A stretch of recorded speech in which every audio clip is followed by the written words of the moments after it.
¿Por qué funciona el tratamiento psicológico? Básicamente es una de las grandes preguntas que nosotros nos podríamos hacer dentro de la psicología y sobre todo de la psicología científica, ¿no? Como podría ser también el por qué hacemos lo que hacemos, qué es el amor, por qué sufren las personas o por qué nos emocionamos. Somos completamente libres de comportarnos de la manera que nosotros creamos que podemos comportarnos, ¿no? Acorde a las contingencias del entorno. Y la verdad que yo me enfoqué muchísimo dentro de esta pregunta, porque al final es eso, es una de las grandes preguntas, sobre todo para no solamente la psicología, sino también para la psicoterapia, ¿no? He querido empezar esta presentación apelando un poco al porqué de este módulo, ¿no? Y sobre todo es para luchar contra la pseudociencia. Creo que es bien sabido, desde el punto de vista de cualquier psicoterapeuta, que en muchas ocasiones los psicoterapeutas, sobre todo que participan, ¿no? E imparten otro tipo de psicoterapia que no son tan, por así decirlo, lícitas y moralmente practicables, por llamarlo de alguna manera, sí que en algún momento aciertan. Es decir, sí que hay personas que acceden, por ejemplo, a una terapia psicoanalítica, una terapia basada en MDR o incluso en arteterapia, Reiki, constelaciones familiares. Incluso también está la terapia esta del huevo, ¿no? Allí en Latinoamérica, que lo he escuchado, la verdad que lo he aprendido recientemente y me parece una barbaridad, ¿no? Sí que hay personas que terminan mejorando, ¿no? Sí que hay personas que cuando tú las entrevistas o puedes hablar con ellas terminan relatando que sí, que esas personas mejoran y que están luchando contra su propio sufrimiento, ¿no? Y que están mejorando muchísimo. El problema ya sabéis cuál es, ¿no? Que el problema de este tipo de terapia es que se aciertan por casualidad. Lo mismo que un amigo vuestro puede estar comiendo pipas en un parque y como os conoce bien, tiene unas circunstancias idóneas para eso, tiene muy buena relación con vosotros, con vosotras, ya tiene un backline, un bagaje también de interacción con vosotros, con vosotras, pues puede tener una conversación con vosotros sobre una ruptura y que resulte ciertamente terapéutico. La cuestión es que nuestro trabajo es mucho más complejo. Tenemos que meternos dentro de un despacho, hablar con 6 desconocidos durante una tarde, ya sea la temática que sea, entre comillas, y sobre todo para poder tener opción a modificar su sufrimiento y también cambiar su relación de equivalencia de estímulos con su entorno, ¿no? Que ya veremos que ese es prácticamente el origen del sufrimiento humano y así es como yo lo voy a operativizar desde el funcionamiento de las terapias psicológicas, ¿no? Que es lo que vamos a operar, a apelar y sobre todo eso, entendiendo como el sufrimiento humano como una parte de aprendizaje complejo, ¿no? De respuestas emergentes y sobre todo quien haya leído a Sigma, sepa que es una relación de equivalencia de estímulos, pues seguramente sepa a qué me refiero. Si no, pues yo lo voy a operativizar y también lo voy a contar, ¿vale? No os preocupéis que no voy a hablar aquí de cosas que luego no explique, ¿vale? Para que todos y todas pues podamos seguirlo. Si alguien también tiene alguna duda, que la anote y por supuesto, como yo digo, que voy a estar aquí dispuesto para intentar que todo el mundo pues aprendamos ahora justo en vuestra mañana. Bien, pues como he comentado, no vale cualquier cosa, existe muchísimo intrusismo laboral en psicología y el hecho de que no conozcamos el motivo por el cual la gente cambia, porque ya lo sabemos, ¿no? Todo el mundo sabe que cuando hablamos con otra persona sobre sus circunstancias de vida que le hacen sufrir, tenemos opción a que la persona deje de sufrir, pero la persona no sabe el por qué. Nadie sabe el por qué, tampoco a nivel científico, y por supuesto siempre metemos en el cajón desastre la respuesta de depende, ¿no? ¿Por qué funciona esto? Depende, ¿no? El cajón desastre de psicólogo científico. ¿Por qué esta persona hace lo que hace? Depende, ¿no? Lo metemos ahí.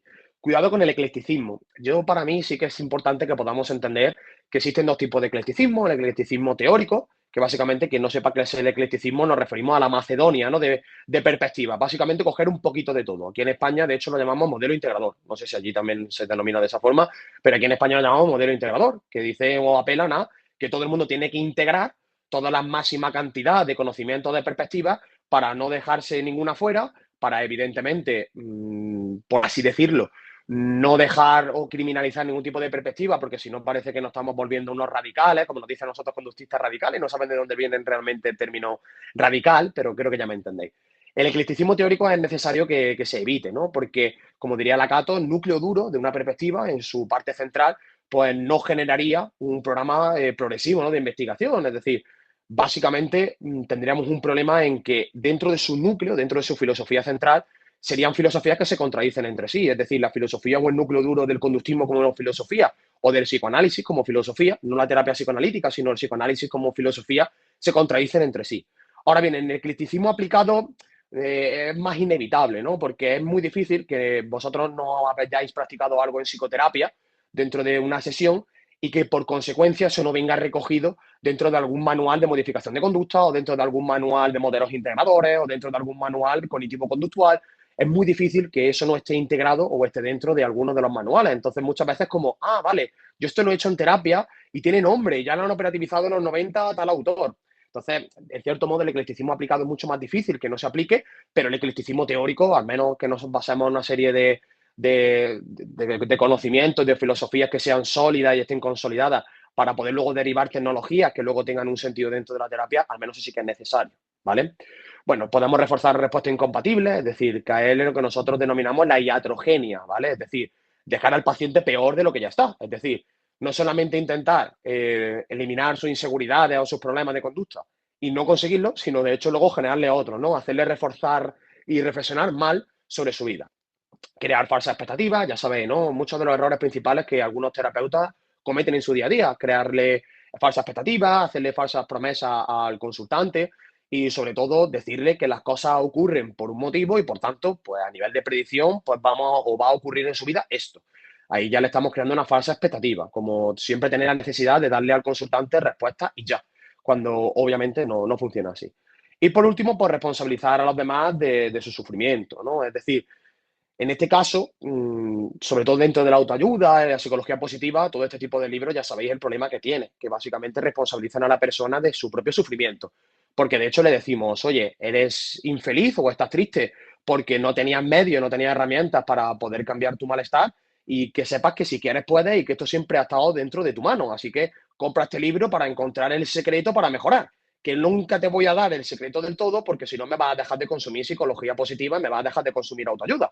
Así que para nosotros es muy interesante responsabilizar a los demás de su propio sufrimiento para así no responsabilizarnos a nosotros como terapeutas o como profesionales del no cambio o de la poca profesionalidad que podríamos impartir dentro de la clínica, ¿vale?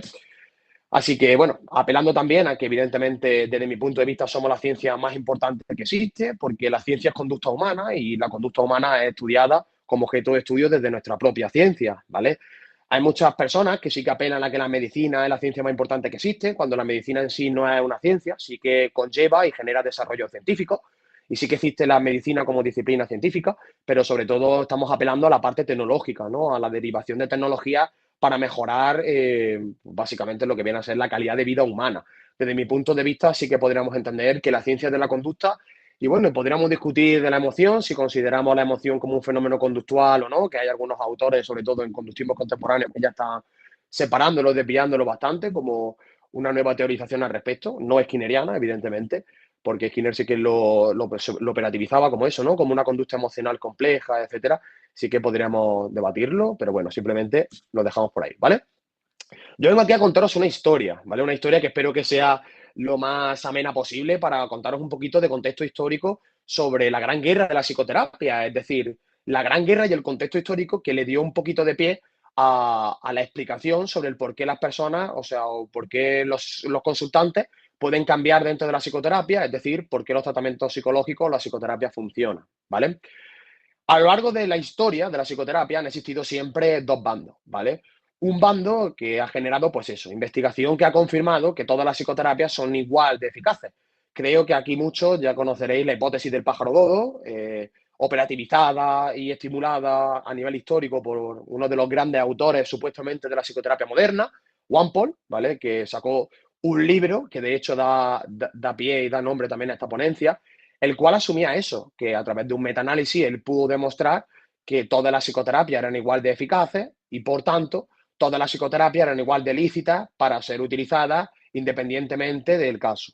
Luego ya sí que nos quedaban como determinados metaanálisis y sí que nos quedaban determinadas investigaciones que podrían determinar que era mejor utilizar una psicoterapia que u otra para una determinada problemática. Pero sí que la hipótesis da pie de que independientemente de la que utilices, sí que podríamos conseguir resultados en las circunstancias clínicas, ¿vale? Pero por otro lado, también teníamos otro segundo bando, que este primero lo conoce muchísima gente, la hipótesis del pájaro dodo, que de hecho es una analogía al libro de, País, o sea, de Alicia en el País de las Maravillas, ¿no? Cuando el dodo llega a la línea de meta y como todos han cruzado la meta, pues todos ganan, ¿no? Es una analogía a ese libro. Luego tenemos el segundo bando, que este bando no lo conoce mucha gente, que yo vengo aquí a presentároslo. Y es que hubo un segundo bando que trató de contrarrestar y volver a intentar replicar el metaanálisis de Wampo, asumiendo y concluyendo que este bando pues no estaba en lo cierto, es decir, este primer bando no estaba en lo cierto, es decir, que si pudiéramos regenerar y pudiéramos replicar todo este tipo de metaanálisis que estaban a favor de Wampo, porque no solamente fue el de Wampo, no sé que no, que históricamente hubo como 4 o 5 más que lo apoyaron, pues podríamos descubrir que no todas las psicoterapias son igual de eficaces y porque existen eso, diferencias significativas en cuanto a resultados cuando nosotros lo metemos dentro de una investigación seria.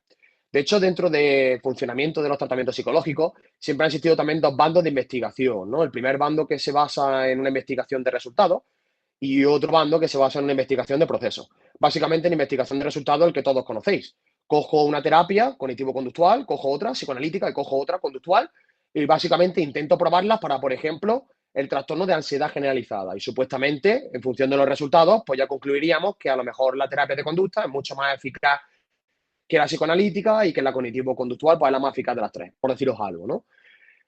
Claro, esto es la verdad que es bastante erróneo, no es una forma lícita o buena de investigar, aunque es la que se financia, y sí que ha habido otro tipo de bandos que han estado más a favor de investigar de otro tipo de manera a través de la investigación de procesos, ¿no? Es decir, más que intentar descubrir si una terapia funciona para una serie de individuos, de consultantes determinados con unas problemáticas determinadas, lo más interesante es descubrir si funciona o no, cuál es el proceso que hay detrás del funcionamiento del mismo, ¿no? Entonces, justo a partir de estos dos bandos, tendríamos que admitir, pues eso, ¿no? Que casualmente el primer bando tendría ciertos motivos para tener razón, ¿no? Es decir, como ya he explicado antes, en algún momento de la psicología clínica, en unas circunstancias muy concretas y en un lugar muy concreto y remoto, debería de haber algún tipo de tecnología, como por ejemplo el Reiki o las constelaciones familiares, ya ni siquiera nos vayamos a la teoría o a la terapia psicoanalítica, que ha funcionado, ¿vale? Entonces la pregunta es, ¿por qué esta psicoterapia funciona? Es decir, ¿qué hay detrás mágico, detrás de que esta psicoterapia funciona? ¿Vale? La cuestión es esa. Probablemente funcionen por motivos que no tienen nada que ver con la supuesta filosofía y la ciencia que aportan como explicación. Es decir, ¿las constelaciones familiares pueden funcionar bajo una circunstancia muy concreta? Efectivamente, sí. Aunque la probabilidad sea reducida, esa probabilidad sigue existiendo. Ahora, ¿el motivo por el que funcionan es el mismo motivo por el cual ellos explican dentro de su parte teórica? No. Por ejemplo, en la terapia MDR esto se divulga muchísimo. Es decir, cuando una terapia MDR funciona porque se hayan salido o hayan salido fuera mensajes, estímulos, pensamientos, mentalismo, como queramos operativizarlo de forma dualista, que han sido, en este caso, metidos dentro de un inconsciente que almacena todo este tipo de fenómenos reprimidos para que cuando salgan fuera podamos reprocesarlos, podamos modificarlos para luego guardarlos en el mismo recipiente del que han salido. Porque eso es básicamente la teoría de MDR moderna de Sapiro, ¿vale? No, evidentemente los motivos por los que funciona una terapia MDR no es por esto, aunque sigue funcionando, ¿vale? ¿Cuáles son las contingencias que sí que podrían estar asociadas al cambio, ¿vale? De hecho, podríamos asumir, que aquí no está escrito, que dentro de una terapia MDR se moldea, se cambian equivalencias, básicamente se reestructura también.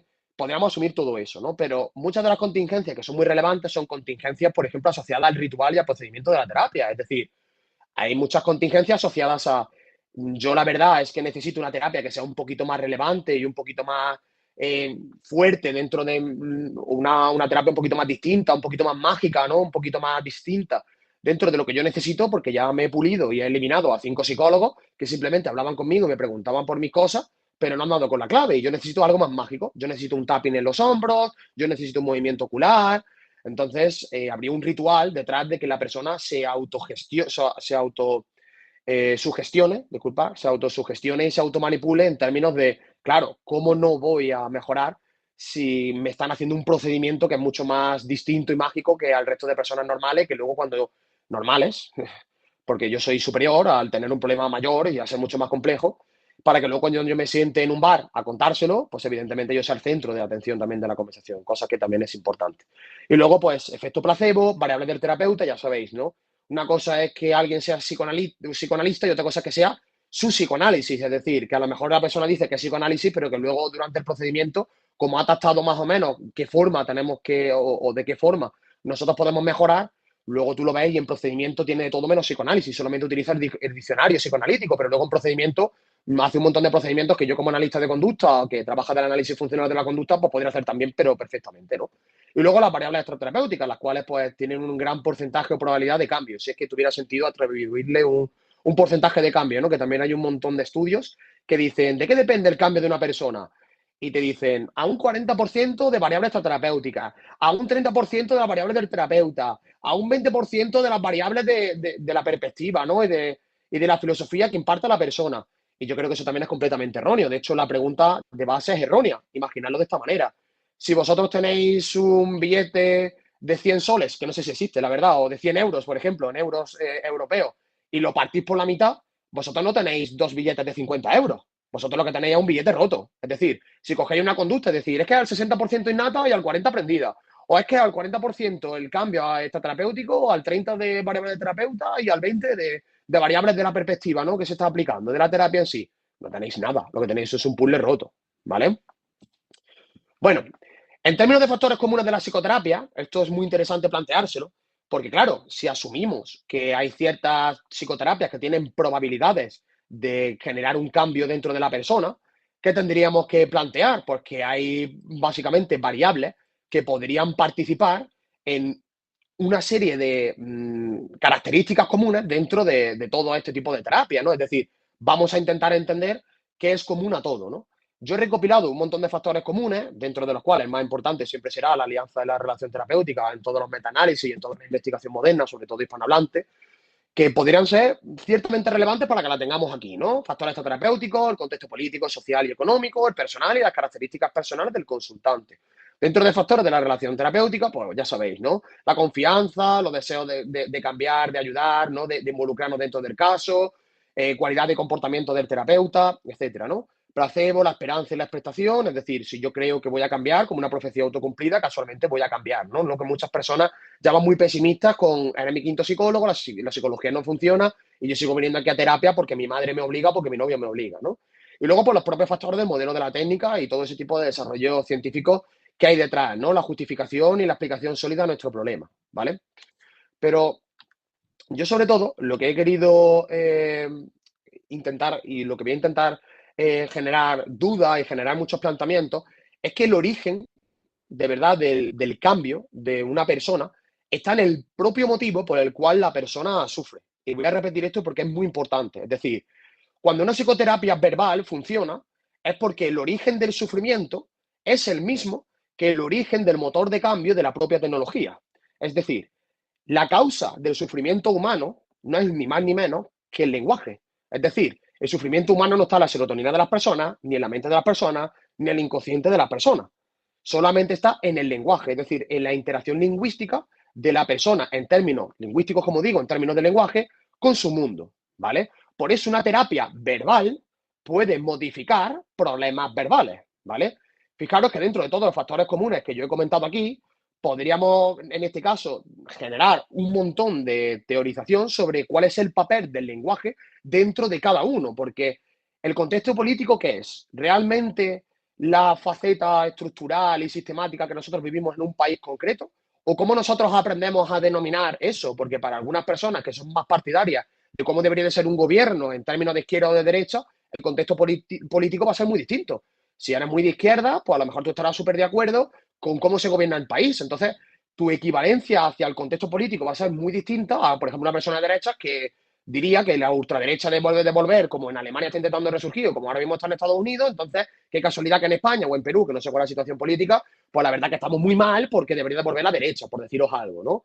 Sin darle tintes políticos a esta ponencia. Entonces, el contexto político a nivel lingüístico va a ser muy distinto para en este caso, la persona y sobre todo el consultante, ¿no? Entonces, voy a meterme aquí en la opinión de María Jesús Frosán, una ponente que creo que, bueno, no vais a disfrutar en este congreso. Yo tengo la suerte de que este sábado he quedado para comer con ella porque va a venir a Granada a una formación también conmigo y con mi equipo. Y bueno, yo hablo con ella muchísimo sobre esto. Ella ha escrito, de hecho, un artículo que os recomiendo muchísimo que os leáis. Básicamente es un pequeño resumen. El artículo se llama tal cual, como se llama la ponencia, porque funcionan los tratamientos psicológicos.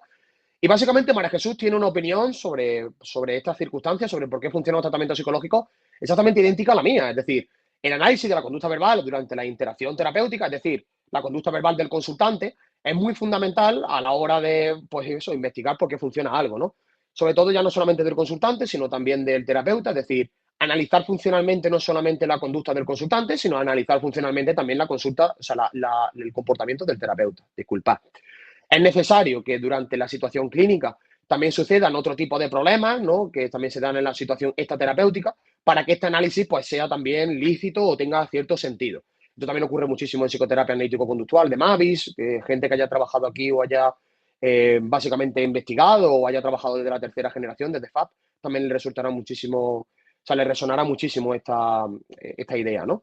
Y por último, pues va a ser muy importante que nosotros investiguemos toda esta problemática, como he dicho, desde la investigación de procesos y no desde la investigación de resultados. Es decir, que tengamos un conocimiento reflexivo y profundo sobre cuál es el proceso interactivo dentro de la propia psicoterapia. O para que me hagáis o tengáis una idea, en lugar de ver el juguete por fuera, que podamos abrirlo y ver cuáles son los cablecitos y cómo se conectan las cosas, es decir, cuál es el proceso en el cual un cable se conecta con otro, una contingencia, una relación de contingencia se conecta a través de otra por encadenamiento o asociación, para que nosotros podamos entender cómo es el resultado final, es decir, por qué el juguete mueve los brazos de arriba a abajo y no de izquierda a derecha, por ejemplo. Bien, en este punto, yo a la hora de generar esta ponencia y darme cuenta un poco de cuáles eran los motivos por los cuales la gente cambiaba, yo me pregunté algo y es, creo que cuando yo tengo casos delante y cuando yo tengo que tratar el comportamiento de las personas, siempre normalmente tengo lo mismo ante mis ojos, es decir, acabo llegando a la misma conclusión independientemente de que una persona me venga con tos de contaminación porque tenga muchísimo miedo a tocar basura o tenga muchísimo miedo a tocar sangre porque tenga miedo a contagiarse de una enfermedad de transmisión sexual, caso que por ejemplo he tenido hace 2 días, o una persona que dice que quiere irse de casa y quiere quitarse la vida porque ahora mismo su madre, que es la persona con la que vive, no tiene independencia económica para irse de casa, pues le está arruinando la vida, le está diciendo todos los días, le está recordando todos los días lo inútil que es, por lo fracasado que ha sido durante toda su vida, acorde a lo que su madre esperaba de él. Caso que tuve no hace 3 días, sino hace 2 días. Yo me he dado cuenta de que, por ejemplo, todo este tipo de personas comparten siempre un mismo sufrimiento y una misma problemática. Es decir, que dentro del factor común sobre el cual yo podría ayudar a esta persona, tiene que haber determinados factores comunes, es decir, el factor común de los factores comunes, por el cual mi terapia o mi psicoterapia podría hacerle cambiar su relación de equivalencia con el mundo y, por tanto, eliminar su sufrimiento, ¿vale? De aquí donde viene la famosa frase que yo escribí en su momento, que hay gente que también la ha utilizado para divulgar. No todas las terapias son igual de eficaces, es decir, yo sería del segundo bando, no sería del bando de OnePort, sino sería del bando de que sí, la terapia importa, la ciencia en la que te basas y la estructura sólida sobre la que tú vas a desarrollar tecnología, evidentemente importa para hablar de eficacia dentro de la psicoterapia. Sé que también este concepto, bueno, hablamos en términos de eficacia porque es un concepto que también tiene problemas, ¿eh? Pero bueno, no me voy a meter en eso hoy. Pero sí todas las terapias funcionan por el mismo motivo, ¿no? Es decir, no todas son igual de eficaces, pero las que son eficaces sí que son eficaces por el mismo motivo. Y este motivo tiene que estar en algún factor común dentro de todos los factores comunes que nosotros hemos operativizado aquí, pues todos juntos. Yo me siento partícipe de vosotros. La base de todo lo que se habla. Yo creo que no existe técnica de modificación de conducta de primera generación, de segunda generación, o ningún tipo de terapia completa, de terapia de tercera generación como las que se hablan ahora, o incluso cuarta, que también se están operativizando ya hasta la cuarta generación de terapia de conducta, que no posea esta base, ¿vale? Esta base basada en exposición y toma de conciencia. Es decir, no hay nada que tú no hagas que no incurra en exposición o en toma de conciencia. Os pongo un ejemplo. Moldear una conducta es hacerle tomar conciencia sobre los motivos por los que se comporta. Modelar una conducta no es ni más ni menos que exponerle a una serie de comportamientos que probablemente la persona tenga mucho miedo y aparte hacerle tomar conciencia sobre lo que tiene que hacer para sentirse bien. Una economía de ficha es exponerle a hacer determinadas actividades y que tome conciencia de la gratificación y de las consecuencias apetitivas que tiene hacer lo que hace. Un contrato conductual es básicamente exponerle a decirle en su cara que tiene un problema y aparte que tome conciencia de cuáles son una vez más las consecuencias de tener ese problema y por tanto de las alternativas y de las buenas consecuencias apetitivas que tendría de su cambio. ¿Vale? El diálogo socrático o la terapia verbal o la reestructuración cognitiva, como muchas veces la gente también lo denomina, pues sería básicamente eso, una toma de conciencia. Si me preguntáis en qué se basa mi trabajo, en corto diría pues en modificar el sufrimiento de la gente, en modificar su comportamiento problemático barra disfuncional, porque adaptativo es todo, no hay nada desadaptativo, pero sí disfuncional, ¿no? Pero yo lo que respondería es algo así como, mi trabajo consiste, lo voy a decir lento, yo hablo muy rápido, perdón, porque soy andaluz, no lo he mencionado, disculpad si alguien se pierde, pero quiero decir mucha información y soy andaluz. Discriminar cuál es el motivo, cuáles son las variables de las cuales son función la respuesta problemática de la persona. Vuelvo a repetir, mi trabajo como psicoterapeuta se basa en intentar que la persona discrimine los motivos o las variables de las cuales son funciones, es decir, los motivos por los que la persona hace lo que hace y no cualquier cosa, sino lo que realmente hace que le genera sufrimiento. ¿Vale? Para eso, yo creo que podemos generar tanto un ejercicio de exposición como de toma de conciencia. La diferencia es que en exposición la persona cambia simplemente porque la alternativa es mucho más reforzante. Es decir, así cambia el 99% de las personas, de hecho, en el mundo. Es decir, voy a tratar y voy a comportarme en el mundo de esta manera Y qué casualidad que he visto que esta alternativa que me propone mi psicoterapeuta es muchísimo más interesante que la que estaba haciendo hasta ahora como estrategia para conseguir un objetivo. Es decir, Manolo, me encanta que tú quieras gustarle al mundo y que la gente te quiera, pero creo que decirle a los demás que son una mierda estudiando, mientras tú le dices que tú eres muy bueno estudiando, creo que por lo que sea no es muy buena estrategia para que la gente pueda entender que tú eres necesario o que te tienen que aceptar pase lo que pase, porque lo que estás generando es rechazo, a pesar de que tu objetivo sea lícito, que es que la gente te quiera. Creo que podríamos en este caso conseguir o pautar otro tipo de estrategias, otras alternativas conductuales que son muchísimo más interesantes, como intentar ayudar a una persona que lo necesita o reforzar a lo mejor los pequeños logros, los pequeños éxitos o el pequeño esfuerzo de esa persona que está estudiando, a pesar de que saque un 6 y tú saques un 10. La cuestión es que a lo mejor la persona no entiende o no hace este proceso, ¿no?, conductual, privado, no remite todo este tipo de cosas, sino que simplemente se comporta en el mundo y se da cuenta de que ser amable con las personas, por lo que sea, pues tiene como consecuencia que es mucho más gratificante o que la gente va a permanecer más en tu vida que insultarla o faltarle respeto porque sacan peores notas que tú, ¿vale? Con la toma de conciencia de contingencia a nivel verbal, sí que intentamos entrenar a la persona, y vuelvo a repetir el verbo, entrenar a la persona para que verbalmente pueda remitir y pueda describir todo esto, para que la persona pudiera, lo que nosotros también conocemos en FAP como CCR3, ¿no? La persona puede discriminar los motivos por los cuales también se comporta de la manera que se comporta. Por ejemplo, en una consultante que tiene un problema de anorexia. Anda, me acabo de dar cuenta que tal vez, si yo lo que quiero es que no me pasen cosas malas y que la gente no me critique, tal vez lo que tengo que hacer es cambiar mi entorno, porque casualmente ese entorno en el que me estoy relacionando ahora mismo solamente me valora por mi cuerpo y de hecho solamente valora más a mis amigas, que son mucho más canónicas y tienen un cuerpo muchísimo más canon, ¿no? Y que tienen una cintura, un cuerpo mucho más adaptado a lo que el modelaje de Calvin Klein o a lo que la sociedad norteamericana nos dice que tenemos que ser para encajar dentro de la sociedad, o mucho más parecido a Kylie Jenner o a Sweeney Sweeney, ¿no? Por deciros algo. Entonces, qué casualidad que como parece que lo único que yo tengo que hacer para ser querida es esforzarme muchísimo, restringir muchísima comida e incluso purgar y vomitar muchas de las comidas que yo como y dejar de salir con gente porque van a cerrar una pizzería, creo que lo que tengo que hacer es cambiar mi entorno, en lugar de intentar mendigar y presionarme a mí misma para que esa gente me quiera. ¿Por qué? Porque he tomado conciencia de que me he convencido de que cambiando los centímetros de mi cuerpo y cambiando el diámetro de mi abdomen, esa gente me va a querer, cuando probablemente no me quisiera a mí, sino que querrían los míos. No es lo mismo quererte a ti que querer lo tuyo, porque en ese caso solamente me querrían a mí, querrían simplemente lo que yo puedo surtir, que sería un cuerpo que luego cuando le digan a sus amigos que se han relacionado con él, pues casualmente como que suban su medidor y su escala de qué bueno eres, ¿no? Por agravio comparativo, ¿no? Te has tirado una tía que está muy buena, como mínimo tú también tienes que ser un tío que está muy bueno, por deciros algo. Entonces, una vez la persona toma conciencia, uno, de los motivos por los que antes se estaba comportando de forma anorésica, y dos, los motivos por los que una nueva alternativa ha discriminado, los motivos por los cuales una nueva alternativa va a ser muy interesante, casualmente conseguimos eso que nosotros llamamos modificación de conducta, ¿vale? Sí que yo he planteado, para que lo podáis entender mucho mejor, cuál es el factor común de los factores comunes a los factores comunes. Es decir, cuál es el factor común de la exposición y cuál es el factor común de la toma de conciencia mutuamente. Porque sí que hay un factor común a ambas cosas, ¿vale? Y es que aquí podríamos intentar remitir o intentar descubrir que si podemos tomarnos en serio esta reflexión que yo he hecho, habríamos descubierto lo que viene a ser el hilo rojo de la psicoterapia, es decir, el motivo por el que funciona todo. ¿Por qué funcionan todos los tratamientos psicológicos? Es decir, ¿por qué funcionan todas las terapias psicológicas?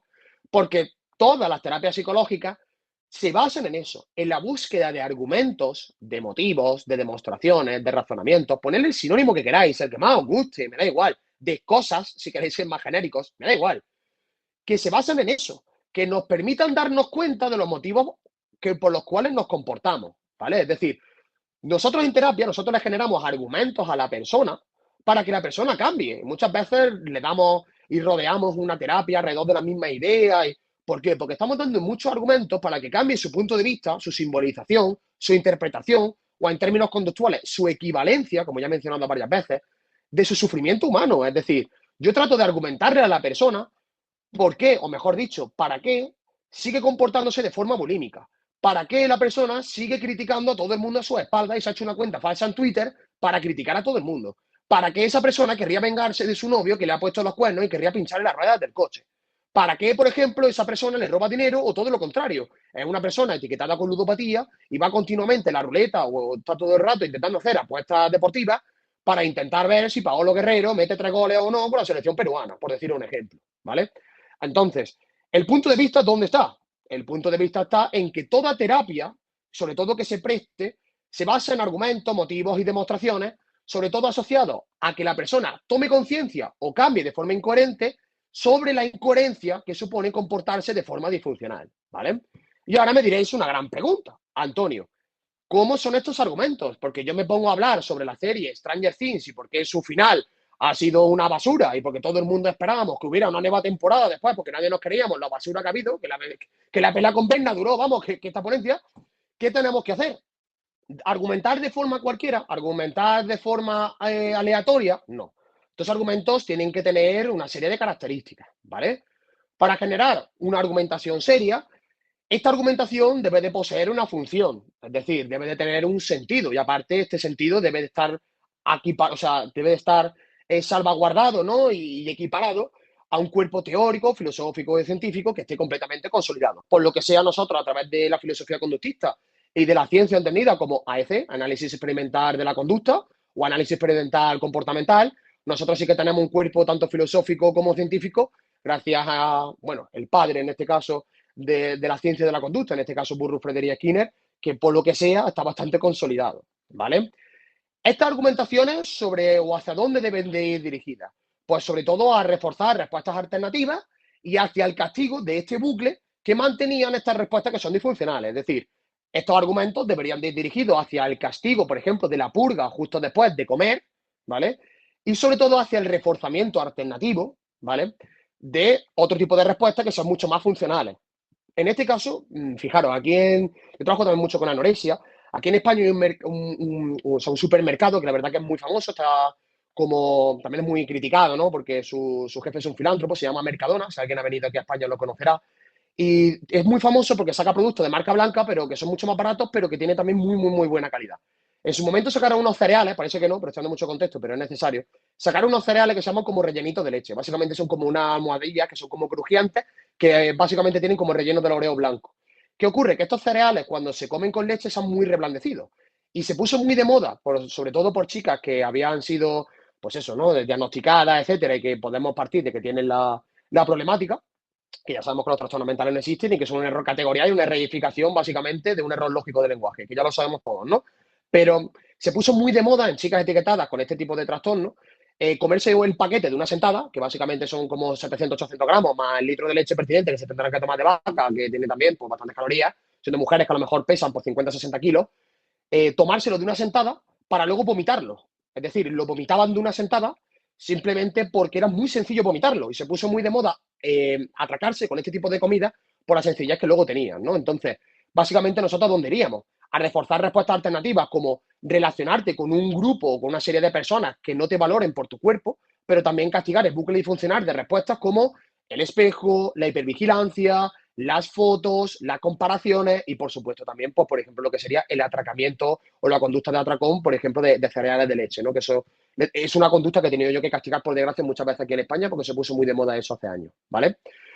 Bien, ahora el punto 3 es uno de los más importantes que a mí me gustaría transmitir, ¿vale? Porque aparte de que estos argumentos tienen que tener una función, que se basen en un cuerpo teórico sólido, y aparte que estén dirigidos hacia el reforzamiento de respuestas alternativas, al mismo tiempo que hacia el castigo del bucle disfuncional de relaciones de equivalencia, me gustaría daros lo que va a ser la segunda parte de la ponencia desde este punto de vista, ¿vale? Desde mi punto de vista, el contenido, porque no son argumentos cualquiera, debemos de darle contenido, o sea, Antonio, tengo que hablar, pero ¿de qué hablo? ¿Vale? Debería de tener siempre un punto de vista existencial. Es decir, prácticamente todo lo que hacemos está justificado en términos de supervivencia, es decir, de estrategias que aumenten o disminuyen el fitness reproductivo del ser humano como especie. Es decir, podríamos asumir que a día de hoy nadie sabe el por qué funcionan los tratamientos psicológicos, pero seguro que si pudiéramos dar una respuesta definitiva, tendríamos que darla en términos de supervivencia. Es decir, la terapia o el motivo por el cual existe un funcionamiento de la terapia es porque nosotros podemos discriminar en términos de toma de conciencia o exponer a la persona en términos inconscientes, que existen procesos inconscientes, no el inconsciente freudiano, pero procesos inconscientes, tendríamos que operativizarlo en términos de supervivencia, ¿vale? Fijaros en esta oración que yo he escrito aquí. Para cambiar, encuentra la incoherencia siendo consciente de esta, es decir, que verbalmente nosotros en terapia le explicamos a una persona los motivos por los que se comporta, se lo discriminemos, o cambias de comportamiento descubriendo una alternativa más interesante ahí fuera, es decir, miradme la pantalla, es decir, yendo así, un poquito a ciegas y aquí está la solución. Entonces, no has tomado conciencia sobre o no sabes por qué esa alternativa es más interesante, pero simplemente la haces, porque a nivel de exposición te has dado cuenta de que el reforzador es mucho más potente y punto, ¿vale? Entonces, en cuanto a la incoherencia siendo consciente de esta, o cambias de comportamiento descubriendo una alternativa más interesante, pero siempre a través de argumentos o hechos que cambian tu relación con el mundo. ¿Y cómo deberían de ser estos argumentos dentro de la terapia? Siempre en términos de supervivencia, ¿vale? Bien, ¿cómo nosotros deberíamos de argumentar? Generando un heurístico, ¿vale? El comportamiento humano debería ser entendido en términos de supervivencia, como ya he dicho, es decir, en términos de la probabilidad que existe de perpetuar como especie o no. Para generar dichas estimaciones nos servimos de relaciones que conformamos con el mundo a través del lenguaje. Casualmente, deberíamos de cambiar la relación con el mundo en términos de lenguaje para eliminar el miedo que nosotros tenemos, es decir, la ansiedad que nosotros nos da al enfrentarnos a una amenaza, que estima el aumento o disminución de probabilidad de que perpetuemos como especie, ¿vale? A través del lenguaje nosotros creamos el significado y básicamente cambiamos el significado del mundo. Y en muchas ocasiones, cuando tenemos problemas de conducta, es porque hemos significado, hemos generado una simbolización, como diría, por ejemplo, la teoría de los marcos relacionados, de la teoría de los marcos relacionales, disculpad, a través de que un estímulo concreto pues, pueda anticipar, en términos de equivalencia, que vamos a sobrevivir o no ante la interacción con él. Por eso hay muchas personas que cuando suspenden un examen les da exactamente igual, y hay otras personas que anticipan que su mundo se va a caer y se va a eliminar simplemente por eso, simplemente porque ha sido asociado como un aumento o disminución de su probabilidad de perpetuación como especie, ¿vale? Os recomiendo mucho que leáis a Wittgenstein, que es un filósofo alemán, un poco de disclaimer y un poco de curiosidad. Fue a la misma clase que Hitler, ¿vale? Algo tuvo que tener esa clase porque Hitler, por lo que se fue un señor muy, muy, muy inteligente para convencer a la humanidad de su mierda y de su superioridad asquerosamente aria. Entonces, sí que yo recomiendo a este señor porque ha operativizado bastantes cosas que para nosotros los conductistas, los analistas de conducta, son bastante importantes. De hecho, Emilio Ribes lo idolatra bastante y todo esto. En términos de eso, en términos de lenguaje. Tiene una frase que a mí me encanta, que vendría a ser algo así, o diría algo así como, los límites de mi lenguaje son los límites de mi mundo. Es decir, tu mundo es lo que tú denominas sobre el mundo, es decir, como tú significas el mundo. Y si tu mundo es mucho más reducido, pues evidentemente la probabilidad que tú tengas de sentirte mejor o peor, pues va a ser mayor o menor. Hay un debate que yo he tenido con mucha gente y es que, bueno, yo la verdad que también sigo bastante el mundo de YouTube y todo eso, y también he tenido consultantes que están ahí metidos y bueno, también yo he tenido que asistir a hablar de Ibai bastantes veces por distintas circunstancias. Y hay un señor que yo conocí allí en persona, que se llama Alonso, que es ese amigo de un youtuber muy famoso que se llama Tomás Maza, que es argentino, ¿vale? Ese chico, bueno, ese hombre tiene síndrome de Down y yo la verdad que yo lo he hablado con él, con Tomás y todo eso, y yo básicamente hemos llegado a la misma conclusión y yo he llegado a comentar, oye Alonso, tú probablemente seas una de las personas más felices del planeta, ¿pero por qué? Porque tienes limitaciones a la hora de formar relaciones de equivalencia con el mundo, es decir, Alonso simboliza y significa el mundo menos que nosotros, es decir, por eso tienes menos necesidades que nosotros. Alonso no necesita irse de viaje a Japón. Alonso no necesita conocer Latinoamérica entera, no necesita irse de caravana, o no necesita ir a Tierra de Fuego o ver una cascada, o no necesita ir a Machu Picchu ni comerse allí en Miraflores la mejor comida del mundo. No, no lo necesita, porque él no ha significado ni ha generado una equivalencia apetitiva con ese tipo de estímulos, también porque tienen menos limitaciones. Evidentemente, al tener menos probabilidad y menos posibilidad de sentirse mal, también tiene menos posibilidad de sentirse bien, pero por lo que sea existen los estímulos incondicionados positivos, que ya de forma natural y de forma innata ya le van a generar gratificación, que eso siempre lo va a tener a su alcance, como hacer caca, pipí, dormir, comer y básicamente eso. O sea, eso siempre lo va a tener. Entonces él ya accede a ese tipo de estímulos, que por lo que sea también tiene un notable sobrepeso, también he hablado yo con él, porque al final él también tiene muy poco repertorio para sentirse bien y para sentirse feliz. Entonces, pues recurre siempre a las cosas de forma repetida. Entonces, lo mismo que tiene menos probabilidad de sentirse triste, tiene menos probabilidad de sentirse feliz. Pero siempre las probabilidades de sentirse feliz las tiene maseadas porque dependen de funciones básicas del ser humano, que por lo que sea, pues al vivir en un país medianamente desarrollado, pues siempre va a tener. Viva en Argentina, viva en Suiza o viva en Japón. Por lo que sea, va a comer y no va a vivir en la calle porque tiene gente que lo quiere. Así que va también por ahí, ¿vale? Es decir, los motivos por los cuales las personas sufrimos o no están simbolizados a través del lenguaje. De hecho, voy a decir también otra idea, y es que los perros, en términos científicos, no pueden sufrir. A ver, los perros pueden sentir dolor y los perros pueden sentir un estado emocionalmente aversivo. Evidentemente, le das una descarga al perro y sí que comúnmente y tradicionalmente podríamos decir del lenguaje que sufre. Pero científicamente, en el análisis de conducta, no podríamos asumir que sufre, porque el sufrimiento es un término que está completamente asociado únicamente al ser humano, es decir, únicamente a un ser que tiene conciencia humana. No vamos a meternos en el debate de si los perros tienen conciencia, pero desde luego conciencia humana no tienen. Tendrían conciencia perruna, que sería muy distinta a la humana, pero no tienen conciencia humana, ¿vale? No pueden autodiscriminar ni responder a su propio comportamiento. Los perros perciben, pero no pueden percibir que han percibido, como los seres humanos sí que lo hacemos, ¿vale? Entonces, dentro de ese punto de vista, podríamos asumir que un perro no puede sufrir, porque un perro no forma relaciones simbólicas y de lenguaje con su mundo. Un perro forma relaciones de condicionamiento, pero no simbólicas, donde haya relaciones de equivalencia de estímulos de por medio, al menos complejas, ¿no? Porque sí se ha demostrado que los periquitos o los leones marinos sí que forman relaciones de equivalencia de estímulos y sí que generan aprendizaje emergente, ¿no? Que para que lo entendáis, básicamente que es una relación de equivalencia de estímulos, que ya lo he mencionado varias veces, tenemos A, B y C, ¿vale? Cuando tú entrenas, por ejemplo, A con B y luego B con C, casualmente, sin que se entrene, aparece una respuesta emergente que sería A con C, ¿vale? Imagina A, yo, B, me siento gordo, por poner un ejemplo, y C, el mundo me va a rechazar, ¿vale? Yo me he dado cuenta de que a mí el mundo me está rechazando. ¿Por qué? Porque recibo todos los días respuestas de que yo soy una mierda, yo no valgo nada, etcétera, etcétera. Entonces yo ya asocio A con C, de que yo voy a ser sinónimo de ser rechazado.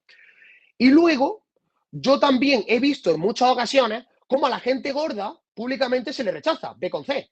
¿Por qué? Por ser gordos, ¿vale? Pero se le rechaza. Entonces, claro, sin haberlo entrenado, yo ya tengo que admitir A con B, que es que yo estoy gordo, que es que aunque no lo parezca, o sea, aunque no sea así, yo me haga estudios médicos y todo eso, y no me salga sobrepeso ni nada, yo tengo que estar gordo por cojones, porque hay gente gorda a la que se le rechaza, y luego yo soy rechazado. Así que uno de los motivos por los cuales yo seguramente sea rechazado es porque soy feo o gordo.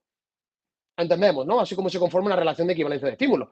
Este tipo de respuestas emergentes, solas, sin entrenamiento previo, son muchas veces la causa del sufrimiento humano. Y como son relaciones generadas a través del lenguaje y de equivalencia, nosotros podemos cambiarlas de la misma manera, a través del lenguaje, desarrollando tecnologías con un sentido concreto, un sentido de supervivencia, con una serie de tecnologías muy sólidas, muy concretas, y aparte, pues que estén destinadas a reforzar alternativamente respuestas más funcionales y a castigar el bucle de respuesta disfuncional.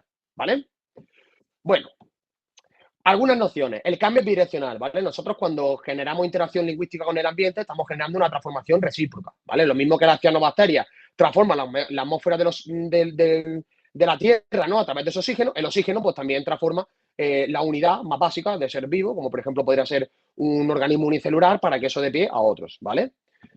Bueno, en términos de psicología evolucionista, sí que es verdad que tenéis que saber que Skinner tuvo una base y tuvo una asociación bastante clara a la selección natural de Darwin. De hecho, su ontología y su operativización de las contingencias de reforzamiento en términos ontogenéticos y todo eso, Skinner lo denominó, para hacer referencia a Darwin, selección por consecuencia. Es decir, nosotros tenemos la selección natural de Darwin, que eso sí que os suena a todos, pero sí que es una analogía selección natural por selección por consecuencia. En selección natural, los organismos seleccionan su comportamiento naturalmente para que pueda, en este caso, aumentar la probabilidad de fines reproductivos y de perpetuación de la especie. Y luego, en selección por consecuencia, nosotros seleccionamos nuestro comportamiento en función de propiamente sus consecuencias, es decir, las consecuencias que tiene no para la especie, sino para un organismo individual dentro de su contexto o de su entorno concreto, ¿vale? Entonces, esto es básicamente una de las formas que nosotros tenemos de generar eso, de generar fortaleza y de generar eh, aumento de probabilidad de supervivencia, y nosotros teníamos o necesitábamos otro tipo de destreza, básicamente eso, que nos permitiera sobrevivir, ya que no tenemos ni garra ni colmillos, sino que necesitábamos otro tipo de conjunción, otro tipo de fuerza y de destreza para poder sobrevivir. Es decir, el aparato fonador, la capacidad de hablar, ha surgido como para la serpiente el veneno o como para, en este caso, los osos sus garras, aunque parezca una mentira. Porque básicamente eso, nosotros tenemos que aumentar nuestra probabilidad de sobrevivir y para eso desarrollamos el lenguaje. Simplemente eso, que de hecho hay de hecho distintas teorías también sobre la conciencia que afirman que los seres humanos desarrollamos la conciencia como una ventaja evolutiva para poder contra el resto de organismos y el resto de especies que eran mucho más fuertes físicamente que nosotros, pero que la conciencia se ha convertido en un error de la evolución, es decir, que ya nos hemos vuelto demasiado conscientes de nosotros mismos, suficiente como para que la conciencia en exceso de nosotros mismos provoque que nos comamos más la cabeza, es decir, que autodiscriminemos más nuestro propio comportamiento, a.k.a. o lo que nos lleva a sufrir mucho más y sufrir mucho más en exceso, ¿no? Por eso, por ejemplo, el mundo privado de Alonso es distinto al nuestro. Es decir, Alonso no autodiscrimina tanto, ni es una persona tan represiva, ni tan introspectiva. Es decir, no es tan consciente del mundo, o al menos tan consciente de sí misma. Lo cual le va a llevar a que, evidentemente, su probabilidad de ser feliz o infeliz se reduzca, pero como he dicho, al final siempre va a ser feliz porque sus funciones básicas como humano están cubiertas en un mundo contemporáneo. ¿Vale? Bueno, el lenguaje surgió en el Homo sapiens como eso, como una necesidad de adaptarnos, etcétera, y bueno, el ser humano también como ser social surgió de eso, ¿no? De utilizar el lenguaje y el aparato fonador para poder generar tanto contingencias de evitación como contingencias de intercambio, ¿vale? Y que eso aumentara también nuestra propia posibilidad de sobrevivir como especie, ¿vale? Es lo que he comentado, que el lenguaje es nuestro mundo, es decir, hay personas que no utilizan el lenguaje y que, por supuesto, pues su mundo es muy distinto, no por ser humano tener un mundo exactamente igual al resto, ¿no? Es decir, el lenguaje es simplemente una representación simbólica que, dependiendo de cómo salga y dependiendo de eso, las consecuencias que tenga en el entorno y cómo eso se selecciona en el entorno, pues va a tener una serie de consecuencias en términos de sufrimiento o no, ¿vale? Así que eso, nosotros nos comportamos en términos de dos contingencias, como ya he mencionado, en términos de contingencia de poder y de sanción, es decir, los seres humanos nos convertimos, o sea, nos comportamos en términos de hago esto para evitar la extinción, para evitar morir, para evitar quedarme solo, que probablemente sea el único miedo innato con el cual nacemos todos los seres humanos, el miedo a estar solos, ¿vale? Nosotros lo hacemos para evitar la extinción, o hay otro tipo de contingencias que son más de intercambio, que sería básicamente aumentar la probabilidad de sobrevivir, es decir, de aproximarme a una probabilidad no de extinguirme, no solamente de evitar la extinción, sino de aumentar la probabilidad de sobrevivir. Como ya estáis viendo, dos caras de la misma moneda, ¿vale? Es una misma forma de operativizar, o sea, son dos formas de operativizar lo mismo, ¿vale?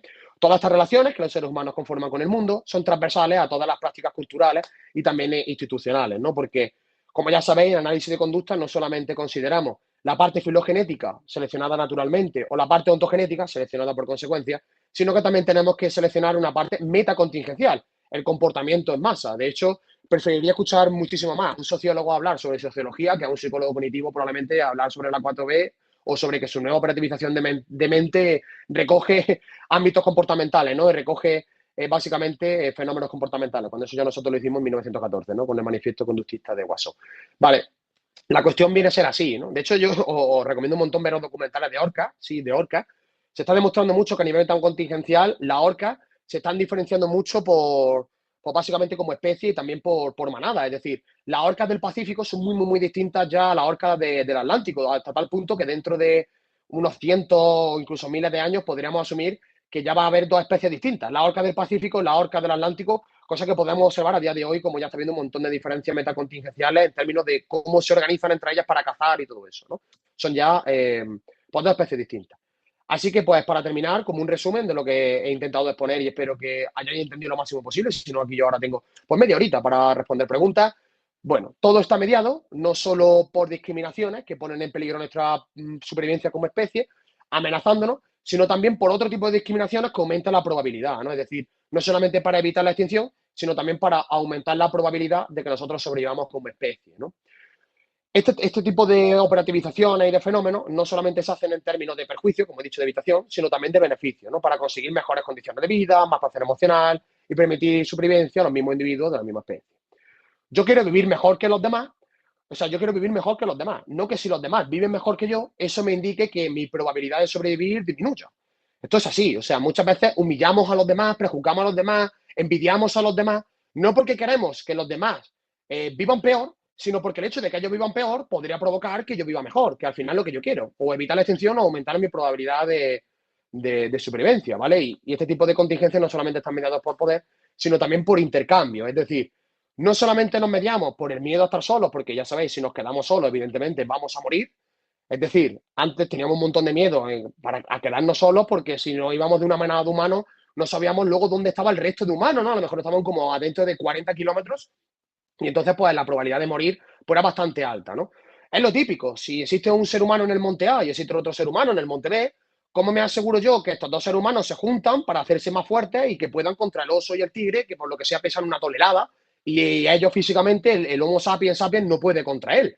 Porque es casualidad que vamos a meterle dentro de su genética, de su predisposición genética, un miedo que sería estar solo para asegurar que estos dos simios se junten y que formen una comunidad, y no que sea un perro que, por ejemplo, cuando ve a otro, sí que le ladra, sí que podría, por ejemplo, o lisquearse y tal, pero al final terminan ignorándose, no terminan formando una comunidad o todo el rato estando completamente juntos, a no ser que sea un macho y una hembra que se hayan juntado para procrear porque estén en celo, eso sí, ¿no? Pero hay otro tipo de contingencias ahí. Así que, bueno, básicamente esto es lo que he intentado expresaros como resumen, que hay dos bandos dentro de personas y de profesionales que opinan sobre por qué funcionan los tratamientos psicológicos, que hay gente que opina que todo vale, hay gente como yo que opina que no todo vale, pero que lo que vale sí que funciona por el mismo motivo. Sí que he intentado expresaros que dentro de toda técnica de modificación de conducta o de cualquier otro tipo de psicoterapia o de tecnología, todo está basado tanto en la posición como en la toma de conciencia y que ambos tienen una argumentación detrás que, en mi opinión, debería ser mediada y debería ser dirigida a la supervivencia de la especie. Supervivencia de la especie que está mediada a través de la simbolización del lenguaje que nosotros hemos desarrollado como habilidad a lo largo de los siglos de existencia como especie para aumentar nuestra probabilidad de sobrevivir y para evitar nuestra extinción como especie. Es decir, si vosotros queréis cambiar un problema cuyo origen de sufrimiento está en el lenguaje, vamos a necesitar terapias, tecnologías que estén centradas en el lenguaje, que estudien el proceso a través del cual este lenguaje genera ciertas relaciones que permiten cambiar a las anteriores y aparte de eso, que estén centradas totalmente en argumentación en ese tipo de términos, en términos de que lo que estás haciendo te genera una perspectiva o una simulación o un punto de vista sobre si vas a sobrevivir más o menos. Así que no tienes que tener miedo a estar gorda, no tienes que tener miedo a que no te invitan a un cumpleaños, no tienes que tener miedo a suspender un examen, no tienes que tener miedo a que te despidan de un trabajo, no tienes que tener miedo a que rompan contigo. Porque todo este tipo de actos no te están mostrando ni demostrando en el entorno que te vas a quedar solo y que tu probabilidad de sobrevivir va a ser más baja. Eso es lo que te dice probablemente tu relación de equivalencia con el mundo y tu relación simbólica de lenguaje con el mundo, porque es lo que has entrenado. Pero ya venimos nosotros aquí para que salgas de la matriz y empieces a interpretar y a formar otro tipo de relaciones de equivalencia con el mundo para que no tengas miedo a no sobrevivir. ¿Ok? Bueno, pues muchísimas gracias por escucharme. Creo que estamos aquí como 100 personas. La verdad que estoy flipando. No sabía que movéis tanta gente y a veces me da como un poco de respeto, ¿no? Ver y que hay tanta gente aquí y tal. He estado viendo las caras a algunos de vosotros y de vosotras. Y bueno, si os ha gustado, bien. Si no, dadme feedback, que la verdad que también acepto todo tipo de crítica o de preguntas o de sugerencia, ¿vale? Y un aplauso para vosotros por escucharme. Claro que sí. Muchas gracias, Antonio. Entonces, empezamos ahora con la ronda de preguntas, ya para también finalizar la ponencia de hoy. Aquí hay una pregunta. ¿Por qué cree que algunas prácticas consideradas pseudoterapias siguen apareciendo en programas universitarios? Mm. Es muy buena pregunta. Yo creo que la respuesta no está en la ciencia, sino obedece a una serie de necesidades de marketing, empresariales y también de conveniencia dentro de las propias empresas que financian investigaciones asociadas a la universidad. Muchos profesionales se han criado bajo un símil o bajo una perspectiva concreta que tampoco tienen la culpa de eso. Es decir, esto se propaga pues como un rumor. Es decir, yo no soy nadie para decirle a alguien que la constelación familiar, siendo una pseudoterapia, no sea algo que tenga que no practicar, porque al final, imaginad, ¿no? Sale de la carrera, los planes de estudio están hechos con los pies, sale de la carrera con la sensación de no saber nada de psicoterapia, porque efectivamente no sabe nada de psicoterapia, y se va a hacer las prácticas en un centro concreto de pues eso, ¿no? De La Plata, me da igual, de Nuevo México, de Lima, me da igual. Ya resulta que su tutor, pues es la única persona que ha confiado en él o en ella y que le dice que para cambiar a la persona, pues tiene que hacer esto, esto y esto. Luego resulta que termina viendo allí que hay gente que en la clínica de esa persona, pues cambia, porque luego los resultados negativos y como las personas ya generan abandonos terapéuticos, eso lo tapan a los estudiantes de práctica, entonces pues termina confiando en eso, ¿no? Porque tiene un seco de confirmación enorme. ¿Qué ocurre? Que puede ocurrir, uy, no sé si me escucháis. Ah, vale, ahora. No sé si lo que puede ocurrir es eso, que la persona sea sugestionada y sesgada hacia la práctica de este tipo de terapia, ¿no? Luego pues, se termina buscando información también sesgada, un sesgo de confirmación basada en la eficacia de esto, porque siempre vas a dejar a un lado la confirmación o los metaanálisis que confirman que esa terapia, por ejemplo, la constelación o el Reiki, no tiene ningún sentido, y terminas pues apoyando todo este tipo de cosas y criticando como si fuesen hinchas de fútbol otro tipo de perspectivas que sí que son como más científicas o que por lo menos podrían desmitificar o podrían poner a prueba todo esto. Así que obedece a conceptos y sentido de marketing, obedece también a que todo profesor tiene que vender su propio libro, obedece que cada maestrillo tiene su librillo, porque ¿quién eres tú para decirle que su perspectiva no es correcta cuando su maestro y su mentor, que era una persona muy importante en la psicología porque se ha hecho mucho hueco dentro de la universidad, lo impartía? Y básicamente porque supone también un interés para unos pocos, ¿no? Ya lo decía Skinner en contra de la libertad y la dignidad, ¿no? O sea, la mejor forma de control es vendernos a las personas que tenemos una completa libertad cuando realmente estamos siendo controlados a partir de esa libertad. Es decir, nos venden en este mundo, Jado Fitness, por ejemplo, o todo ese tipo de coach y todo eso, que somos completamente libres, cuando realmente no lo somos, cuando la meritocracia no existe, que realmente si quieres no puedes, todo ese tipo de cosas, ¿no? Y desde ese punto de vista, pues nosotros terminamos pensando que sí que somos completamente libres para hacer todas las cosas que nosotros queremos hacer. Entonces, pues terminamos comportándonos, pues la verdad que de una forma un poco ególatra, ¿no? Idealista, y luego al final nos terminamos chocando contra un muro que termina pues llevándonos a psicoterapia y también modificando nuestra conducta. Así que no deja esto de también de obedecer a los intereses de unos pocos. Es lo más exacto que te podría decir, Luis. Hay muchas preguntas, ahora de golpe. Voy leyendo yo una a una, ¿eso os parece bien? Y así vamos agilizando, ¿eso os parece bien? Sí, claro. Vale, bien. La siguiente también es de Luis, me aparece aquí. ¿Cómo explica que psicólogo formado científicamente termina utilizando enfoques y respaldo empírico? Como te digo, o sea, obedece a factores empresariales sobre todo. Es decir, hay mucha gente que quiere hacer también marca donde no lo hay. Esto es como todo, ¿no?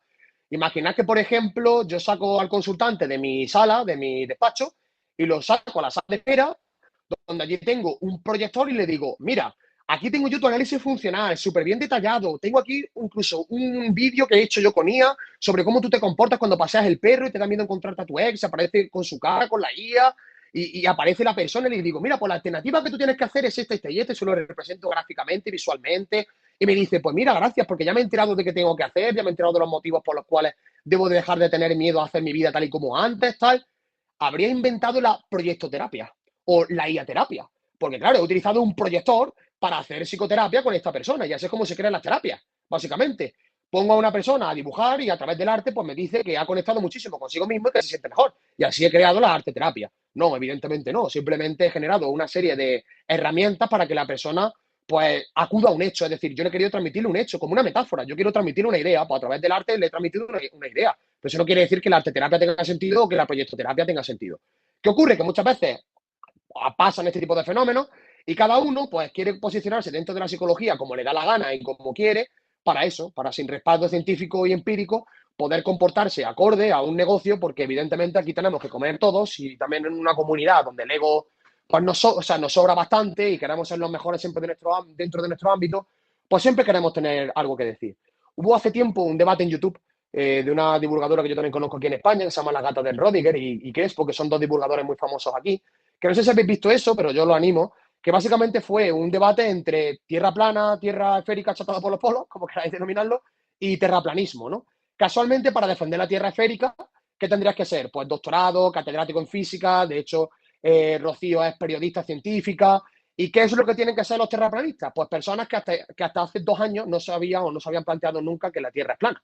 Entonces, esa actitud y esa creencia se refuerza, chicos. O sea, básicamente, si tú dices que la Tierra es esférica, como dice todo el mundo, no aparece en un debate de 2 millones de visitas. Pero si tú dices que la Tierra es plana, a pesar de que la gente te critica, vas contracorriente y al final estás haciendo una imagen de marca popular y la gente te escucha.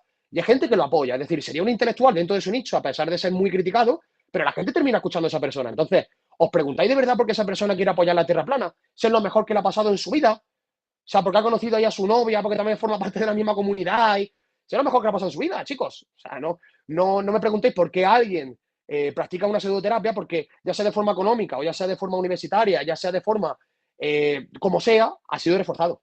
Y es así, ¿vale?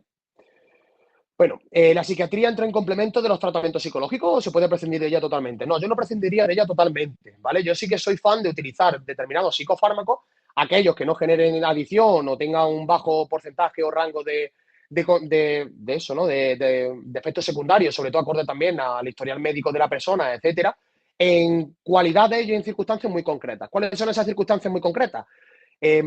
Circunstancias en las cuales el consultante todavía no está preparado para cambiar. Es decir, un consultante que entra completamente en bucle, que ha aprendido una serie de respuestas que son autolesivas, que se les son reforzadas en su entorno, que no puede parar de compulsionar y que existe un riesgo para la salud, pues evidentemente yo sí que sería partidario de utilizar durante 1 mes o 2 meses un apoyo pues, a través de los psicofármacos para que la psicoterapia pueda tomar todo su protagonismo y pueda haber pues, un cambio de relación de cabeza de estímulos, ¿no? O sea, cuando hay una activación fisiológica grande e importante, la equivalencia de estímulos no funciona. Eso sí que se ha demostrado, ¿vale? Es decir, el organismo tiene que estar completamente relajado. De hecho, por eso en desensibilización sistemática se utiliza la técnica de relajación de Jacobson acompañado de una técnica o de una respuesta incompatible, ¿vale? Precisamente por eso, porque la persona no puede tomar conciencia de lo absurdo que es tenerle miedo a un ascensor si no está completamente relajado una vez se monte dentro del ascensor, ¿vale?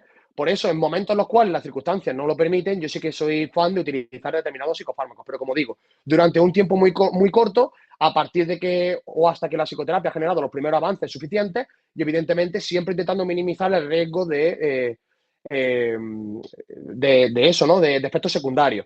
Esto reduce el uso de psicofármacos al 4% de las ocasiones en el cual, o del 100% que los psiquiatras lo utilizan.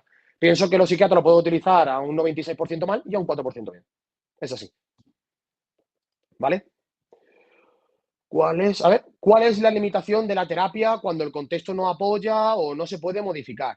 La verdad que es bastante grande, porque como he comentado, parte del éxito terapéutico proviene de factores extraterapéuticos. Es gracioso, pero el éxito de la terapia proviene de factores que son aparte de toda la terapia. Sí que de hecho, durante la terapia podemos preparar y allanar el terreno fuera de la terapia para que ahí fuera ocurran las cosas que nosotros queremos que ocurran. ¿Cómo se hace esto? Con tareas terapéuticas, es decir, intentar que la persona se exponga a la reflexión, a los argumentos o al contexto que nosotros queremos que se ponga una vez está en ese contexto, es decir, fuera del contexto terapéutico.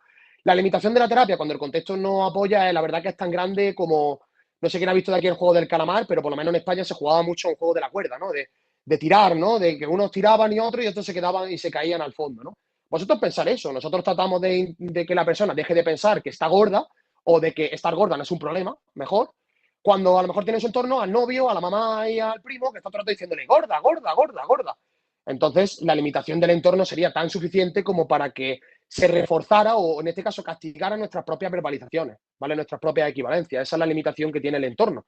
No solamente en términos de que no refuerza, sino que también castiga nuestras propias discriminaciones en terapia, es decir, las contradicen y son contradictorias lo que nosotros transmitimos. Muy buena pregunta esta, ¿eh? ¿En qué medida la terapia basada en procesos puede considerarse una forma de eclecticismo? No tanto, o sea, porque la terapia basada en procesos está establecida, ¿vale? Sí que yo considero que es forma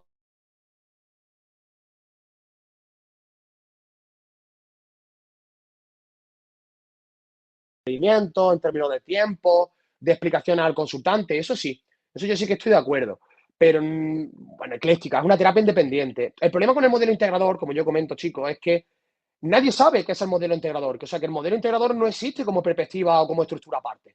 Porque cada uno coge lo que le da la gana. Es decir, no es que yo cojo un poquito de gestal, yo cojo un poquito de psicoanálisis, yo cojo un poquito de humanismo, yo cojo un poquito de conductismo, yo cojo un poquito de.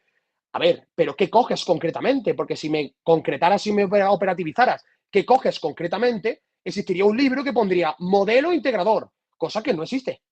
El modelo no existe, el modelo simplemente ha sido inventado por los psicoterapeutas, no existe como libro, buscarlo si queréis, no existe de verdad. Modelo integrador como libro, no existe.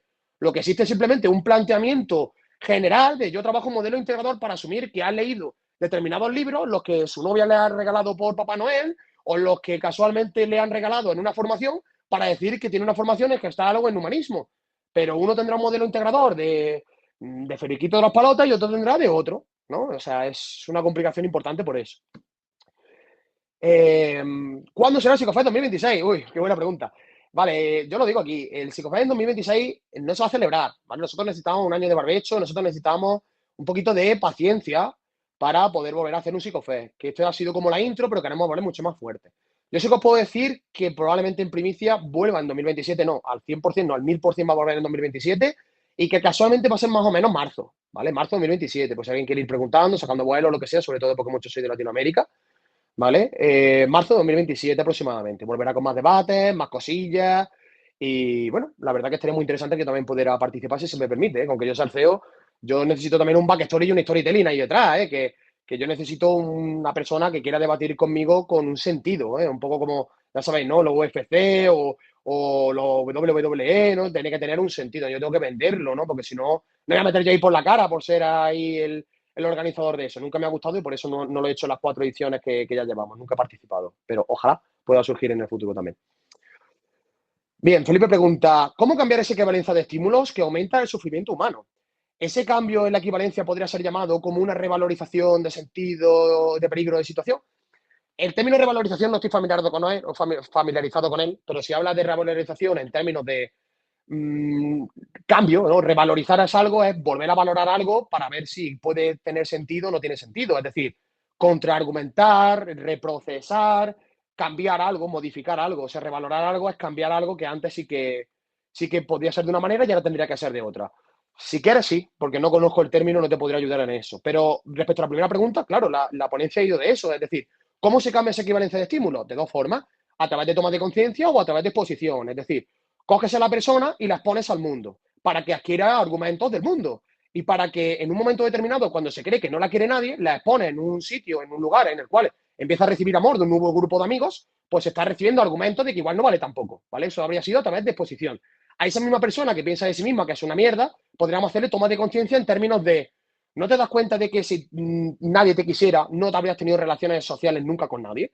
¿No te habrías dado cuenta de que nunca nadie te habría querido? ¿No te habrías dado cuenta de que muchas veces muchas personas te valoran por tus cualidades y tus valores? ¿No te das cuenta de que la gente toma sus propias decisiones por sus propios motivos y no realmente por quién tú eres? ¿No te das cuenta de que nadie puede ser el juez de tu valía porque las personas se aprovecharían de eso? Inconscientemente incluso. Le haríamos tomar conciencia de eso. O sea, las personas cambian a través de acelerador de contingencia, acelerando contingencia dentro de la terapia y luego también a través de una exposición en el mundo. Yo sé que estoy intentando operativizar una tercera y eso es lo que yo estoy trabajando con María Jesús Frosán, ¿vale? Estoy tratando de por qué, en lugar de esperar a que el mundo cambie al consultante o en lugar de esperar a que el terapeuta lo cambie en terapia durante la hora semanal, ¿por qué no entrenamos al consultante para que pueda hacerse toma de conciencia a ti mismo?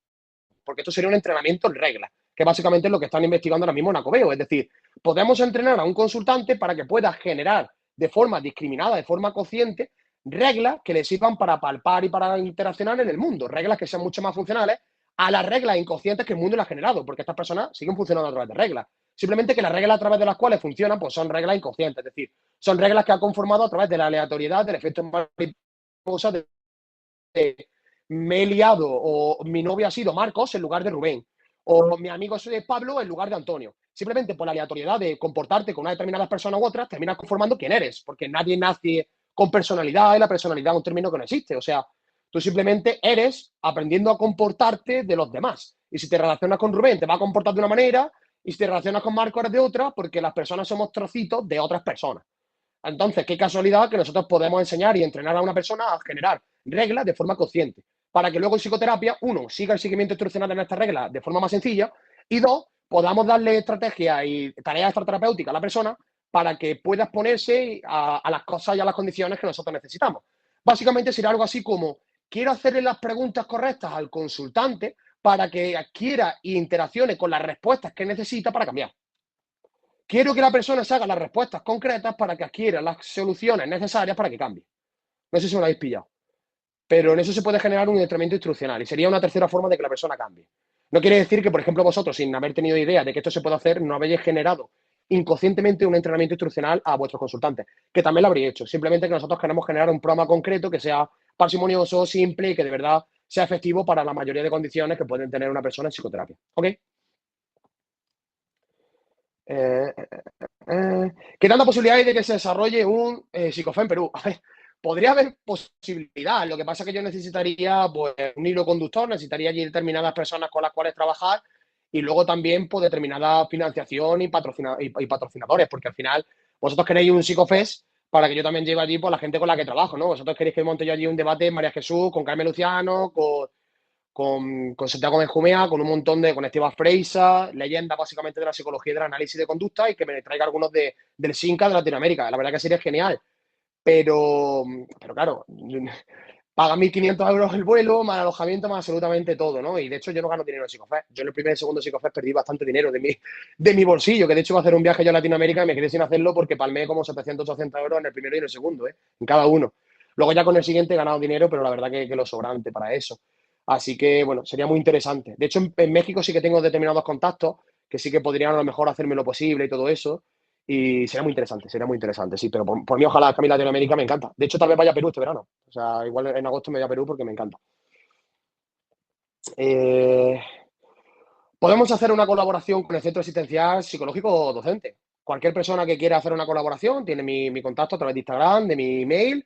Y a mí me hablan personas muchas veces a la semana para proponerme montar una empresa, ¿vale? Así que no tengo ningún problema. Escribirme para lo que queráis y yo contesto, ¿vale?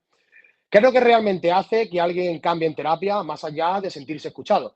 Como hemos hablado, el tema de los factores comunes en psicoterapia son factores que anticipan y predicen cuáles son las variables por las cuales una persona cambie. De hecho, también deberías de entender también el mundo de forma multicausal, es decir, las personas no cambian por una causa concreta, sino evidentemente también cambian de forma multicausal porque así es el mundo, multicausal y complejo, ¿no? Pero sobre todo lo que hace que una persona cambie es que su relación con el mundo, su simbolismo creado inmediato a través del lenguaje que conforma con su mundo, cambie. Este lenguaje y estas relaciones lingüísticas podemos operativizarlas desde la TMR, pero sobre todo a mí me gusta mucho hacerlo a través de las relaciones de equivalencia de estímulos de Murray Sigman, ¿vale? O sea, investigar sobre eso, que la verdad que tiene un montón de aplicación a la psicoterapia. Yo creo que el análisis funcional debería de avanzar por ahí, de coger los resultados en aprendizaje complejo, en un aprendizaje individual, y llevar al análisis funcional, ¿no? Y no quedarnos solamente con la triple contingencia skinneriana, sino generar análisis mucho más y diagramas mucho más complejos en términos de equivalencia, ¿vale? Así que, pues, lo que realmente hace que cambie una terapia, o sea, que cambie una persona es su relación de equivalencia cuando cambia la equivalencia que tiene del mundo y castiga su bucle disfuncional y refuerza alternativamente otras alternativas de respuesta que sean mucho más interesantes porque no le lleva o no le esclaviza al sufrimiento, ¿vale?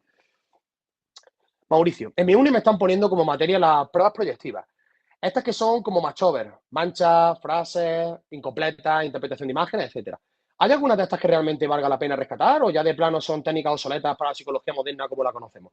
Todo este tipo de técnicas, y sobre todo te voy a meter aquí dentro del mismo saco las técnicas proyectivas y sobre todo los test psicológicos, solamente son formas de recopilar datos. Es decir, yo no estoy a favor de utilizar test, pero sí que hay que admitir que cuando yo utilizo un test que supuestamente vaya a si la persona tiene comportamientos anorésicos o no, a mí me da un montón de datos que no tengo que preguntar y que yo ya tengo escrito y que siempre puedo apelar a ellos.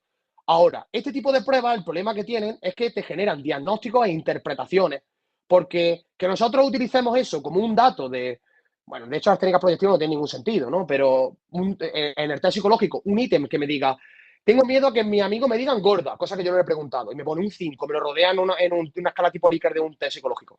A mí me da datos a nivel de evaluación para yo generar mi análisis funcional, pero que a raíz de ese puntaje yo saque un diagnóstico sobre, claro, como me ha dicho que 5, pues esta persona tiene una anorexia, por tanto tiene un déficit de serotonina en su cerebro y un trastorno mental que va a provocar que se genere un... Por supuesto que no, Mauricio, por supuesto que no. Es decir, como datos, como recopilación y como herramienta de evaluación, hay muchas que son más interesantes, pero si tú utilizas esta como herramienta de evaluación, ok. Como herramienta de intervención, como herramienta de diagnóstico o como conclusión o interpretación de cualquier tipo de sufrimiento que tenga la persona, evidentemente son completamente obsoletas. Y ya le te digo que, por ejemplo, un test en términos de evaluación podría estar interesante, una prueba proyectiva en términos de evaluación, eso ya sí que es una basura. No tiene ningún sentido, ¿vale? A mí también me dieron, pero esto de las pruebas proyectivas, no sé si cobren validez en intervención con infantes. No, no tienen validez con nada, no hay ningún tipo de metaanálisis que lo validen, ¿vale? Yo la verdad que ya creo que son obsoletas, porque muchos diagnósticos en estas asumen que una persona es hetero o homosexual, en base a interpretación que tiene las manchas, pues a mí se me hace que no tiene nada que ver. Esa es mi opinión. No, no, no, Mauricio, tu opinión y cualquier persona con media formación y con una opinión medio coherente también debería tener. Es muy buena opinión, Mauricio. Sobre todo porque no importa la sexualidad de la gente, para empezar, o sea, te puedes acostar con quien te dé la gana, pero luego que haya test que vayan apelando a eso es que ya delimitan un poco de homofobia, ¿sabes? ¿Por qué no hay test sobre si te gusta jugar al fútbol con unas Adidas o con unas Nike? Porque sería lo mismo que apelar a un test para saber si una persona es hetero o homosexual. ¿Por qué? Porque no existe la futbolfobia, pero sí que existe la transfobia y la homofobia, ¿vale? Mantente conectado con nosotros. El niño en las pruebas proyectivas tendría sentido, ya que su lenguaje es muy parecido a precario, hablo de 4 o 10 años, o ya otros técnicos como habilidad científica. No, no tendría ningún tipo de sentido. Es decir, que un niño interprete de una imagen que ve una determinada cosa u otra no tiene ningún sentido, lo siento. No tendría ningún sentido en términos de que podemos evaluar mucho mejor su comportamiento y podemos generar muchas mejores intervenciones a través de preguntas, de juegos, de estandarizaciones, de fichitas, que no tienen nada que ver con si ve una mariposa en esta mancha o si ve una cabra, eso simboliza el diablo, o si ve, por ejemplo, a su padre, pues eso significa que ya tiene complejo de Edipo, ¿no? Si queréis, yo puedo estar aquí contando chascarrillos de Freud porque yo soy muy amigo de Esteve Freisa, es un catalán que vivió en Francia y sigue viviendo en Francia durante muchísimo tiempo, y él ha tenido acceso a un montón de textos privados sobre Fleiss. Fleiss, para que vosotros sepáis quién es, fue el mejor amigo de Freud cuando fue exiliado de la Segunda Guerra Mundial y se fue a vivir a Viena, porque bueno, Freud fue una persona que escribió mucho, pero tuvo muy pocos pacientes en su vida. Tuvo libros así de gordos, pero solamente se encargaba de tratar a la sociedad burguesa, sobre todo que pudo exiliarse de Alemania y que se fue a vivir allá a Austria, ¿vale? Yo podría contar de chascarrillos de Freud, de motivos por los cuales la mayoría de sus conceptos y sus términos no tienen ningún sentido. Por ejemplo, el del complejo de Edipo, ¿no? El complejo de Edipo, no sé si sabéis de dónde viene, pero básicamente había un niño que era de la alta burguesía, que iba en un carruaje y en un carrumato, ¿no? de caballos, iba con su madre, el caballo se cayó del carrumato y básicamente pues tuvo un accidente bastante gordo y puede haber sido bastante aparatoso. A partir de ahí el niño empezó a cogerle miedo a los caballos, que casualmente pues tienen unas hebras de metal, unas hebrillas en la boca para poder circular, para poder ser montados. ¿Qué ocurre? Que Freud dijo, ah, qué bien, como el caballo tiene aquí unas hebras de metal y el niño se asusta de los caballos, eso le recuerda a su padre, que por lo que se llevaba el bigote marxista de la época, y entonces, pues, claro, tiene muchísimo sentido. Esto significa que a su padre porque se quiere tirar a su madre. Entonces, claro, aquí es donde tiene sentido ya el complejo de Edipo, ¿no? Chascarrillos de estos os puedo yo soltar muchísimo, ¿vale? Porque fue así como la mayoría de términos freudianos surgieron de la nada, ¿no? Fue un tío bastante brillante a nivel filosófico para convencer a medio mundo de que sus teorías de hace más de o sea, hace más de siglo y medio tienen sentido, pero bueno, en fin. Muchas gracias, más claro, a ti. Psicofensa en Perú, en colaboración con el Centro de Asistencia Psicológico Docente. Escríbeme y hazme una propuesta. Sí, México sí, la verdad que estaría muy bien. Descuento de formación de conductín para los presentes. Pues mira, la verdad que podría estar bastante interesante. Si pueden hacerla llegar los organizadores a vosotros, a través de un correo, de una newsletter o lo que sea, me comprometo a crear yo un cupón y daros un 20 o un 30% de cuenta. Claro que sí, claro que sí. Súper, muchísimas gracias. Qué gran espacio. Mi gratitud por estar con personas tan profesionales y que nos transmiten sus saberes. Pues seguro, Julián, la verdad es que yo me he perdido algunas de las ponencias. Creo que ahora no me voy a poder quedar, de hecho. Ha estado Scarlett, que yo la conozco en persona, que vino a Sabes, ¿no? Ha estado Scarlett con vosotros. La verdad que me llevo muy bien con ella. Y bueno, creo que en el congreso tenéis pues, a gente como Fernanda, que también es amiga mía, José Luis Marín, que bueno, anticipo que seguramente venga a Psicofest, y tenéis a mucha gente, ¿no? Marino Pérez, Alon del Olmo, es de Sevilla, yo soy de Córdoba, ¿eh? Y ahora mismo vivo en Granada, pero él es de Córdoba, o sea, es de Sevilla y también es muy amigo mío. Y la verdad que muchos y muy buenos profesionales, tienen mucha suerte de que este tipo de cosas existan, sí. En mi época no, en mi época no existían, por eso quería conducir, para meter dentro de un espacio formaciones y básicamente horas de contenido que no existían antes en ningún lado. Y ahora gracias pues también a mis amigos de Engrama Psicología y de otras plataformas también, y TECOC, existen un montón de plataformas también que, bueno, y tema, ¿no? Como Clínica y como Líderes Mares Jesús Fresán en Madrid, también pues generan eso, ¿no? Divulgación y plataformas que también nos permiten una formación de calidad ante la negligencia de la universidad que hace los planes de estudio con los pies, ¿no? Felicidades por sus conocimientos, felicidades a vosotros porque espero haberlos transmitido y que ahora pues más o menos hayáis cogido la idea y que también tengáis esos conocimientos, ¿no? Para mí las proyectivas podrían servir más en interpretación artística o de imaginación, para futuros dibujantes. Pues mira, sí, no te podré decir que no, pero de hecho esto me recuerda mucho cuando hablamos del mindfulness, ¿no? Que el mindfulness como terapia completa no tiene ningún sentido, pero sí que como práctica alternativa y complementaria a alguna psicoterapia, la verdad que está interesante. Pero quiero que sepáis que el mindfulness no es más terapéutico que, por ejemplo, hacer deporte, que irte a jugar al fútbol con tus amigos o jugar un partido de tenis también con tus amigos. O sea, no es más terapéutico que eso. Simplemente que puede estar interesante como complementariedad a una terapia más experiencial, como podría ser la ACT, ¿no? La aceptación y compromiso, eso sí. Pero como terapia completa, es decir, ya sabéis, ¿no? Creo que tengo que enseñarte a respirar cuando tu novio te acaba de poner los cuernos en tu cama. Creo que no funciona mucho, por favor. O sea, si no, corregidme, ¿vale? Gracias a ti, Piero. Gracias a ti. Sí, estuvo muy, muy interesante toda la ponencia. El certificado de tu participación va a llegar a tu correo o a tu interno, ya te lo haremos llegar muy pronto.